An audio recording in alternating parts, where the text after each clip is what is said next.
बिस्मिल्लाहिर्रहमानिर्रहीम अस्सलाम वालेकुम वरहमतुल्लाहि वबरकातुहू। Students, I hope you all will be fine. Students, आज हमने लेक्चर नंबर 3 स्टार्ट करना है मैथमेटिक्स का, जिसमें हम परसेंटेज के बारे में पढ़ने जा रहे हैं। और इस लेक्चर के 2 पार्ट्स होंगे, जैसे कि आप लोगों को यहाँ पे नज़र आ रहा है, मैथ्स लेक्चर 3 पार्ट 1। ठीक है, ये हमारा मैथ्स का लेक्चर 3 है और इसका पार्ट 1 है। पार्ट 2 इंशाल्लाह ताला आपको 2 दिन के अंदर अंदर मिल जाएगा। तब तक आप लोगों ने ऐसा करना है कि पार्ट 1 के जो आपको प्रैक्टिस के क्वेश्चंस मिलेंगे, उसको आप लोगों ने 2 डेज़ के अंदर अंदर कवर कर लेना है हर हाल में। और 2 दिन बाद इंशाल्लाह ताला आपको प्रैक्टिस की क्वेश्चंस की सॉल्यूशन वाली वीडियो भी इंशाल्लाह ताला मैं प्रोवाइड कर दूँगी। और उसके बाद 2 दिन के बाद आपका नेक्स्ट लेक्चर होना है मैथमेटिक्स का। और अभी से आप अगर इसको 2 दिन में कवर कर लेते हैं तो फिर आप नेक्स्ट को साथ लेके चल सकेंगे। और अगर आप लेज़ी हो जाएंगे और इसको कवर नहीं करेंगे, छोड़ देंगे, तो फिर at the end of week आप लोगों को मुश्किल होगी, क्योंकि आप लोगों को पता है कि संडे को आप लोगों का टेस्ट भी होता है। तो चलिए स्टार्ट करते हैं। मैथमेटिक्स का लेक्चर 3 है, जिसमें हमने परसेंटेज के बारे में पढ़ना है। परसेंटेज क्या है, सबसे पहले आप थोड़ी सी इसकी एक्सप्लेनेशन देख लें। यहाँ पे एक और पॉइंट ऐड कर दूँ कि यहाँ पे जो एक्सप्लेनेशन मैंने लिखी है, इससे आप लोगों का जीके भी कवर होता जाएगा। तो इस लिहाज से आपका ये वाला लेक्चर मैथमेटिक्स का, वैसे तो सारे लेक्चर्स ही बहुत इन्फॉर्मेटिव होते हैं, लेकिन ये लेक्चर कुछ ज़्यादा इन्फॉर्मेटिव है। और इसके हर पॉइंट को आप लोगों ने बहुत ज़्यादा ध्यान से सुनना है और अच्छे से याद रखना है, ताकि टेस्ट में अगर इनमें से कोई पॉइंट आ जाए तो आप लोग अच्छे से उसको आंसर कर सकें। परसेंटेज क्या है? Any ratio with second term 100 और any fraction with 100 as a denominator is called a percent. ठीक है, परसेंटेज को किस तरह डिफाइन करते हैं कि कोई रेशो है हमारे पास, लेट्स सपोज कि 2:100 है।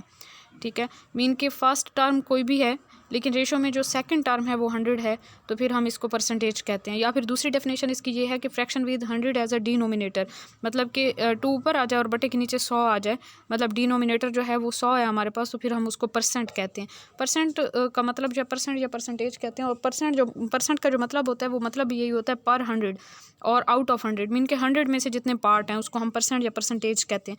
उसके बाद जी नेक्स्ट पॉइंट हमारे पास के 3% अगर हम कहें है, तो 3 पार्ट्स आउट ऑफ 100, मीन के आपके पास जो है वो एक इस तरह से कोई डायग्राम है और उसके टोटल जो है वो 100 बॉक्सेस हों यहाँ पे। ठीक है, जस्ट मैं आपको समझाने के लिए थोड़े से बॉक्सेस बना रही हूँ। उसमें से अगर 3 बॉक्सेस 100 में से 3 बॉक्सेस फील्ड हैं, तो आप क्या कहेंगे कि 3% इसका जो है पूरी डायग्राम का कितना एरिया फील्ड है, 3% फील्ड है। ठीक है, तो इस तरह परसेंट को आप समझ सकते हैं। We can describe a situation by using fraction, decimal ratio and percentage. अब कोई भी सिचुएशन हमारे पास है ना, उसको हम 4 टाइप्स में जो है वो डिवाइड कर सकते हैं। उसको हम फ्रैक्शन की फॉर्म में लिख सकते हैं, डेसिमल की मीन के इशारिये की शक्ल में, पॉइंट की शक्ल में, रेशो की शक्ल में भी लिख सकते हैं और परसेंटेज की शक्ल में भी लिख सकते हैं। किस तरह? जिस तरह से आपको ये ऊपर एक डायग्राम नज़र आ रही है, इसके टोटल कितने बॉक्सेज हैं अगर आप इसको काउंट करें तो इसके टोटल 8 बॉक्सेज हैं। 8 में से आपके 2 बॉक्सेज जो हैं वो फील्ड हैं, एक ये वाला और एक ये वाला। ठीक है, 2 में कलर हुआ है, बाकी जो है वो सारे एम्प्टी हैं। तो इसको हम कैसे लिखेंगे? अगर तो हम इसको फ्रैक्शन की फॉर्म में लिखेंगे तो वो 2/8 लिखेंगे। ठीक है, या फिर उसको सिंपल कर दें, थोड़ा सिंप्लीफाई कर दें तो 1/4 हो जाएगा। 2 के टेबल से इसको कट कर दिए। डेसिमल या पॉइंट की शक्ल में अगर हम लिखेंगे तो 2/8 उसी तरह लिख के और 2 को 8 पे तकसीम कर दें, मतलब कि ऊपर वाली जो रकम होती है उसको हम अंदर रखते हैं और नीचे वाली को बाहर। तो 8 पे तकसीम करना है 2 को, 2 पे बढ़ा नहीं जाएगा 8 का, तो आप इशारिया लगाएंगे, ऊपर 0 लगा के इशारिया और नीचे 0 बढ़ाएंगे, 20 बन जाएगा। और फिर 8 2 16 हो जाएगा और नीचे फिर 4 बच जाएगा, तो 4 पे कितनी बार जाएगा, 0 बढ़ाएंगे 40 हो जाएगा ना, तो 8 5 40 हो जाएगा। तो 0.25 जो है वो इसका आंसर आ जाएगा डेसिमल की फॉर्म में। रेशो की फॉर्म में हम कैसे लिखेंगे? वही जो 2/8 था ना, उसी को हमने 2:8 लिख दिया है यहाँ पे। ठीक है, थोड़ा सा रेज करके बताती हूँ। ये देखें, रेशो की शक्ल में हम ऐसे लिखेंगे, 2:8 लिखेंगे और फिर उसको 2 के पहाड़े से काट लेंगे, 1:4 जो है वो आ जाएगा रेशो की फॉर्म में। परसेंटेज की फॉर्म में अगर हम देखें तो परसेंटेज की फॉर्म में 2/8 ज़रब 100 कर देंगे। ठीक है, परसेंटेज की फॉर्म में हम 100 से ज़रब देते हैं, फिर इसकी कटिंग वगैरह करके आपके पास 25% आ गया। मीन की ये जो डायग्राम थी जिसके टोटल 8 पार्ट्स थे, उसमें से 2 पार्ट्स फील्ड थे। अगर आपसे कोई पूछता है कि इसका कितना एरिया जो है वो फील्ड था, तो आप क्या कहेंगे? 25% एरिया फील्ड है। समझ आ गई? अगर तो परसेंटेज की फॉर्म में आपने बताना है। अगर रेशो की फॉर्म में बताना है तो आप 1:4 कहेंगे। अगर डेसिमल की फॉर्म में बताना है तो 0.25, और अगर फ्रैक्शन की फॉर्म में बताना है तो 1/4 हिस्सा जो है वो इसका फील्ड है। ठीक है जी, नेक्स्ट प्रैक्टिस क्वेश्चंस हैं, ये आप लोगों ने खुद करने हैं। क्वेश्चन नंबर 1 है, एक्सप्रेस फॉलोइंग सिचुएशंस इन, जैसे मैंने आपको ऊपर 4 टाइप्स में जो है किसी भी सिचुएशन को एक्सप्लेन करके बताया कि फ्रैक्शन, डेसिमल, रेशो और परसेंटेज की फॉर्म में किस तरह किसी भी हम सिचुएशन को एक्सप्लेन कर सकते हैं। तो इस क्वेश्चन में आपको कुछ वैल्यूज़ दी हुई हैं, 25 student, 48 minutes, 8 months and 125 millilitre. इन सब को जो है ना आपने उन्हीं 4 जो है वो कैटेगरीज में एक्सप्लेन कर देना है, लिख देना है कि किस किस तरह से लिखेंगे, सिंप्लीफाई कर देना है, जहाँ पे कटिंग की ज़रूरत तो कटिंग कर देनी है और सिंपल फॉर्म में लेके जाना है। ठीक है, इसको अगर थोड़ा सा मैं आपको एक्सप्लेन कर दूँ ना, तो 25 students out of 100 student, unit जो है वो अपने सेम रखना है, ठीक है। यहाँ पे भी स्टूडेंट्स हैं 25 और यहाँ पे भी 100, क्वांटिटी मीन के वो उसकी जो है ना वो एक जैसी वैल्यू आ रही है, एक यूनिट में आ रही है। लेकिन यहाँ पे हम देखें तो 48 मिनट और यहाँ पे 1 आवर है, तो अब इसको ना आपने घंटे को जो है वो मिनट्स में चेंज कर देना है। 48 मिनट है यहाँ पे, तो यहाँ पे भी मिनट होनी चाहिए। मीन के यूनिट को आपने सेम करके सॉल्व करना है, फिर आपको सॉल्व करने में आसानी होगी और आंसर भी आपका निकल आएगा, ठीक है। नेक्स्ट जो है वो 8 मंथ्स एंड 1 ईयर है, तो 1 ईयर में कितने मंथ्स होते हैं, 12 मंथ्स होते हैं। 8 मंथ्स आउट ऑफ 12 मंथ्स कर देना है आपने क्वेश्चन नंबर 3 में। क्वेश्चन नंबर 4 में 125 मिलीलीटर आउट ऑफ 1 लीटर, तो 1 लीटर में कितने मिलीलीटर होते हैं, यहाँ मिलीलीटर है ना और यहाँ पे यूनिट जो है वो आपका लीटर है, तो दोनों को सेम कर लें। यहाँ पे मिलीलीटर है तो यहाँ पे भी मिलीलीटर कर लें, तो 125 मिलीलीटर आउट ऑफ 1000 मिलीलीटर्स, ठीक है। इस तरह करके करेंगे ना तो फिर आपके आंसर निकल आएंगे। नेक्स्ट जो है परसेंटेज के बारे में मजीद देखें तो मजीद एक क्वेश्चन है, find following quantities by using percentage. Quantities हमने निकालनी है, ठीक है। मीन के अगर आपसे कोई पूछता है कि आपके पास जो है वो 40 है और 40 का 15%, इसकी क्वांटिटी बताएं कि 40 का 15% जो हिस्सा है वो कितना हिस्सा होगा, ठीक है। मतलब आपके पास जो है ना वो एक डायग्राम है कोई और उसमें जो है वो 40 जो है वो बॉक्सेस बने हुए हैं, ठीक है। इस तरह कर लें।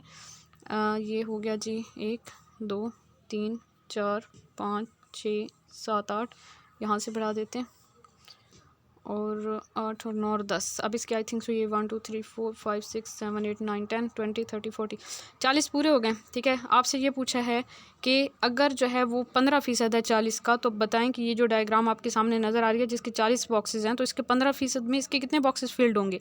तो इसको आप कैसे कैलकुलेट करेंगे, याद रखना है आपने कि जहाँ पे भी आपको परसेंटेज का साइन नज़र आ रहा होता है, परसेंटेज का साइन ये वाला होता है, ये एक स्लैश टाइप लगा के उसके ऊपर नीचे डॉट लगा हुआ होता है, ये नज़र आ रहा है और आपसे पूछा हुआ है कि इस क्वांटिटी की परसेंटेज की अमाउंट बताएं, तो फिर आपने क्या करना है, उसी क्वांटिटी को लिखना है मीन 15 और परसेंटेज वाली साइन को ख़त्म करके नीचे 100 लिख देना है और ज़रब जो है वो वाली टोटल जो उसकी अमाउंट है वो लिख देनी है। टोटल अमाउंट साथ में लिखनी है 40, टोटल अमाउंट याद रखना है, ठीक है। टोटल अमाउंट साथ में लिख दी, फिर इसकी आप कटिंग करेंगे, 0 0 से कट जाएगा और फिर आप जो है वो 2 के बाहर से काट दें, 2 2 4 और 2 5 10 हो जाएगा, 5 एकम 5 5 3 15 और 3 को 2 से यहाँ से ज़रब देंगे, ये 3 2 6।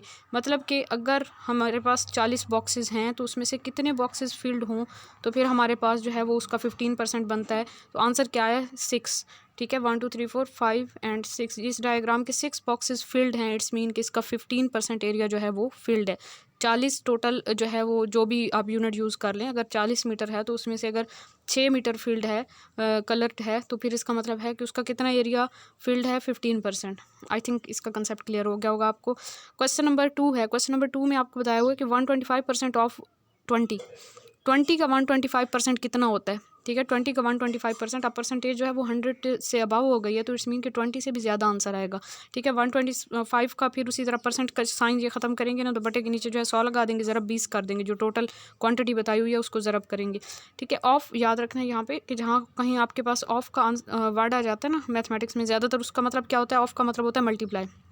इसी वजह से तो हमने 15% था ना, 15% ऑफ 40, तो ऑफ की जगह पे हमने क्या लगा दिया, मल्टीप्लाई का साइन लगा दिया, आगे 40 लगा दिया। फिर हमने नेक्स्ट स्टेप में क्या करना है 15, और ये जो परसेंटेज की अलामत है इसको ख़त्म करने के लिए 15 के नीचे 100 लगा देंगे, परसेंटेज की अलामत ख़त्म हो गई, ज़रब उसी तरह आ गया और ज़रब के आगे 40, फिर आपने कटिंग कर ली और आपके पास आंसर आ गया। तो ऑफ का मतलब ज़रब याद रखना है, ऑफ मीन मल्टीप्लाई, और परसेंटेज का मतलब है कि बटे के नीचे जो है वो 100 आ जाएगा। लेकिन एक बार याद रखनी कि हर जगह वो है बटे के नीचे 100 नहीं आएगा, हर जगह बटे के नीचे 100 नहीं आएगा। यहाँ मैंने पहले भी एक बात रिपीट किया कि टोटल क्वांटिटी अगर बताई हुई है तो बटे के नीचे 100 आएगा, लेकिन फिर आगे कुछ क्वेश्चन इस टाइप के हैं कि मैं आपको वहाँ पे एक्सप्लेन करूँगी कि कहाँ पे जो है वो 100 बटे के नीचे आएगा और कहाँ पे 100 बटे के ऊपर आएगा, ठीक है। तो इस चीज़ को याद रखना। क्वेश्चन नंबर 125% ऑफ 20, तो टोटल क्वांटिटी बताई हुई है ना ऑफ 20, मतलब 20 का 125% कितना होगा, तो 20 का 125% आपने कैलकुलेट करना, तो बिल्कुल उसी तरह करेंगे, 125/100 मल्टीप्लाई 20 करेंगे, कटिंग करेंगे, आपके पास 25 आंसर आ जाएगा, ठीक है।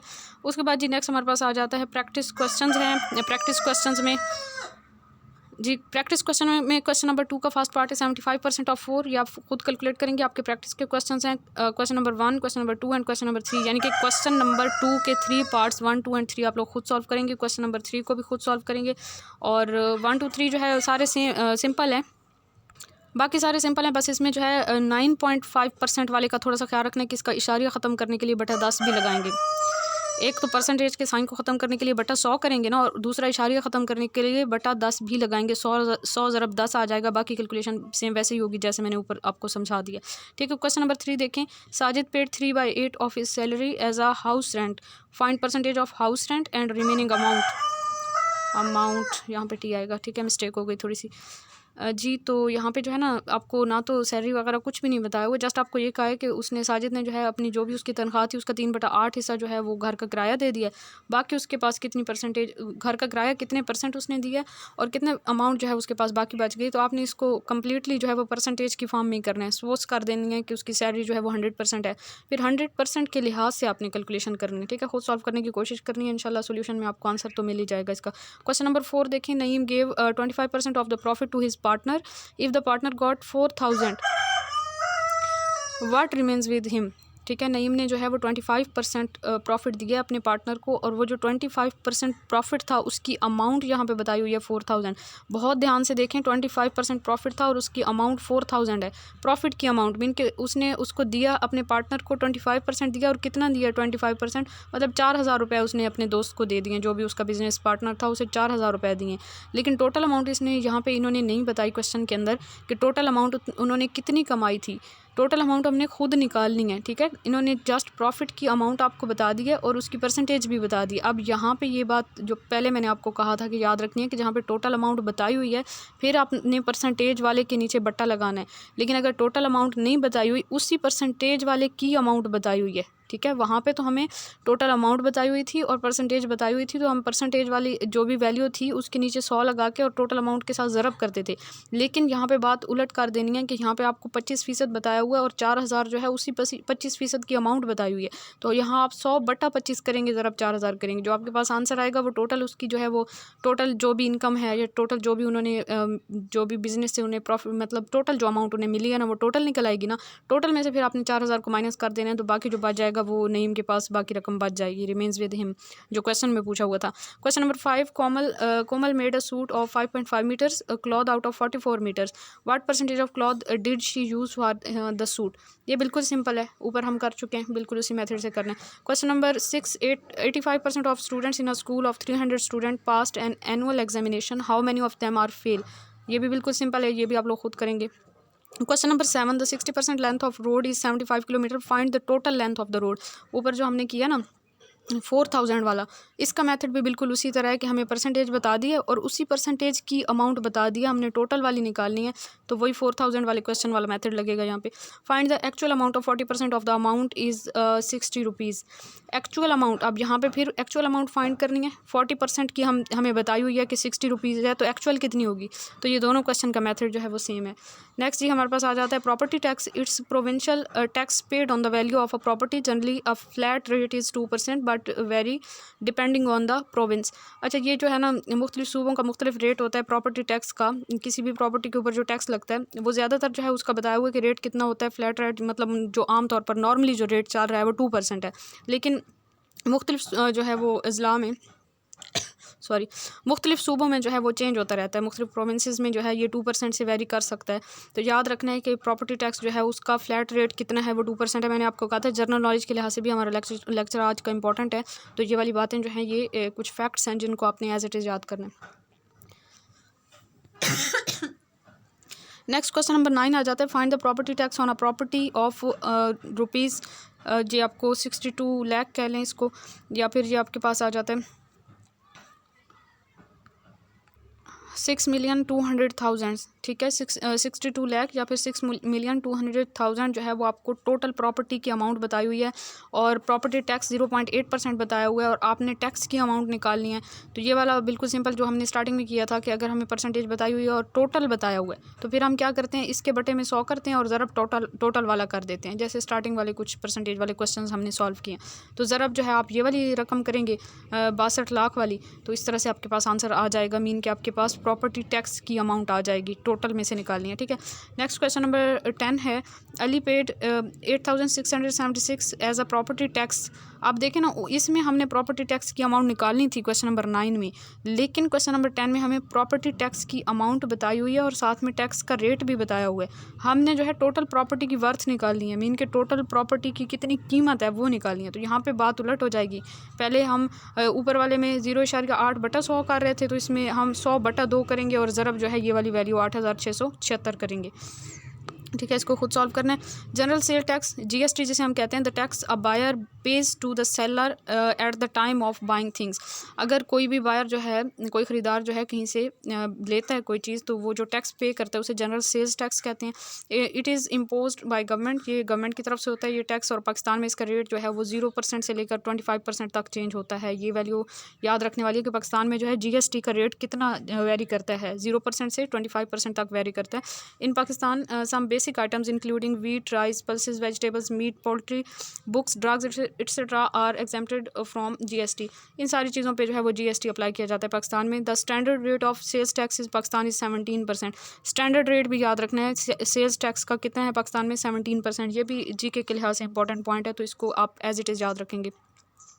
नेक्स्ट जो है एक क्वेश्चन जो कि मैं खुद आप लोगों को सॉल्व करवा रही हूँ। जो ब्लैक कलर से ये आपको क्यों नज़र आ रहे हैं, ये मैंने यहीं पे सॉल्व करवाए क्वेश्चन, और जो आपको रेड कलर से नज़र आ रहे थे वो आप लोगों का होमवर्क है, उसको ईमानदारी से आप लोगों ने 2 दिन के अंदर अंदर कंप्लीट करना है। क्वेश्चन है जी, price of mobile is 8800 inclusive of 10% GST, ठीक है। ये मोबाइल की कीमत है 8800 और जीएसटी उसके ऊपर जो टैक्स लगा है वो 10% है। What is original price of the mobile, mobile की आपने असल कीमत बतानी है। मीन कि टैक्स जो 10% लगा है ना, उसको आप इसमें से माइनस करेंगे। कैसे माइनस करेंगे, पहले आपको पता होना चाहिए कि वो जो 10% टैक्स है वो कितनी अमाउंट कितनी है, उसकी अमाउंट निकल आएगी तो फिर टोटल अमाउंट में से उसको माइनस करेंगे तो आपके पास आंसर आ जाएगा। ओरिजिनल प्राइस हमने फाइंड करनी है, प्राइस % ऑफ मोबाइल। अब जाहिर सी बात है मोबाइल की खुद की कीमत जो थी वो 100% होगी और उसके ऊपर टैक्स कितना लगा है 10%, तो टोटल कितनी % हो गई, 110% हो गया, ठीक है। 110% की कीमत कितनी आ रही है, 8800। इस 8800 के अंदर इंक्लूड है टैक्स का 10%, ठीक है। अब इसमें से हमने जो है उस 10% को निकालना है, तो 1% पे कितना होगा, 8800 बटा 110 कर देंगे, मतलब यही वाली वैल्यू 110 को हमने इस साइड पे भी डिवाइड कर लिया, इस साइड पे भी डिवाइड कर दिया, इधर से कटिंग होकर 1 आ गया और यहाँ पे 8800 बटा 110 आ जाएगा। फिर अगर हमें 100% कीमत हो, मीन के ओरिजिनल प्राइस फाइंड करनी है ना, तो ओरिजिनल प्राइस तो 100% होगी, मीन के टैक्स के बगैर। 100% फाइंड करनी है तो 8800 बटा 110 ज़रब 100 करेंगे, कटिंग करेंगे, आपके पास 8000 जो है वो आ जाएगा। मीन के उसकी असल कीमत मोबाइल की 8000 थी, उसके ऊपर जो 10% टैक्स लगा है, 10% जो टैक्स लगा है वो कितना है, 800 है, तो तभी वो 8800 हो गई थी उसकी कीमत।